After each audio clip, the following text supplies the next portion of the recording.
జగన్మోహన్ రెడ్డి గారికి హత్యా ప్రయత్నం కూడా జరిగింది.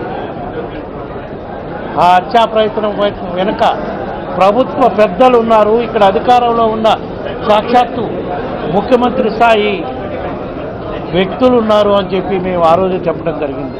ఎందుకంటే ఆ సంఘటన కేవలం భగవంతుడి దయ వల్ల, ప్రజల ఆశీస్సుల వల్ల తుటిలో ఆయన ప్రాణాపాయం నుంచి తప్పించుకొని బయటపడ్డాడు. ఈయన కేవలం ఈ రాష్ట్ర ప్రభుత్వ పెద్దల సహకారంతోనే ప్రధాన ప్రతిపక్ష నాయకుడు జగన్మోహన్ రెడ్డి గారిని హతమార్చేదానికి హత్యా ప్రయత్నం జరిగింది. దీని వెనక ఎంతమంది రాష్ట్ర ప్రభుత్వ పెద్దలు ఉన్నారో వాళ్ళందరిపై చర్యలు తీసుకోవాలి, నిగ్గు తేల్చాలి అని చెప్పి ఆ రోజు నుంచి కూడా మేము ప్రభుత్వంపై ఒత్తిడి తీసుకురావడం జరిగింది. ఎన్నోసార్లు ప్రభుత్వాన్ని డిమాండ్ చేయడం జరిగింది. అయినా సరే ఈ ప్రభుత్వం పెడచెవిన పెట్టింది. కేవలం ముఖ్యమంత్రి స్థాయి వ్యక్తి, డీజీపీ స్థాయి వ్యక్తి కూడా ఈ ఇంతమంది హత్యా ప్రయత్న సంఘటనని చాలా చిన్న సంఘటనగా పక్కదో పట్టించే విధంగా ఏ విధంగా మాట్లాడారో కూడా ప్రజలందరూ కూడా చూశారు.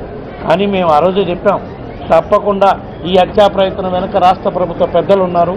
ముఖ్యమంత్రి స్థాయి వ్యక్తి, డీజీపీ స్థాయి వ్యక్తులు ఇందులో ప్రేమే ఉంది.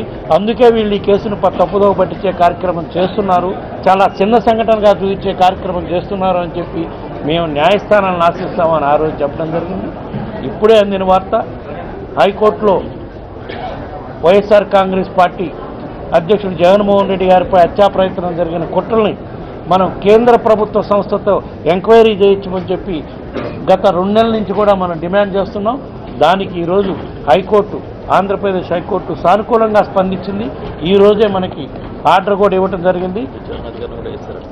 విచారణ అధికారిని కేంద్ర ప్రభుత్వ పరిధిలోని నేషనల్ ఇన్వెస్ట్మెంట్ ఏజెన్సీ, కేంద్ర ప్రభుత్వ పరిధిలో నేషనల్ ఇన్వెస్టిగేషన్ ఏజెన్సీ ద్వారా విచారణ జరిపించి ఈ కుట్ర వెనక ఎవరున్నారు అని నిగ్గు తేల్చాలని చెప్పి అధికారిని కూడా నియమించడం జరిగింది. కాబట్టి తప్పకుండా ఈ రాష్ట్ర ప్రభుత్వ పెద్దల అండదండలతో ఎవరెవరు ఉన్నారో ఈ హత్యా ప్రయత్నం వెనక వాళ్ళందరి ఇది బయటకు వచ్చే కార్యక్రమం ఇప్పుడు తప్పకుండా జరుగుతుంది. న్యాయస్థానం మీద మనకు అపారమైన నమ్మకం ఉందని మొదటి నుంచి మనం చెప్పడం జరుగుతుంది. దానికి కట్టుబడే మనకి ఈ దోషులు ఎవరనేది నిగ్గు తేల్చే కార్యక్రమం ఈ ఎంక్వైరీ ద్వారా తప్పకుండా జరుగుతుందని చెప్పి ఈ సందర్భంగా తెలియజేసుకుంటాం.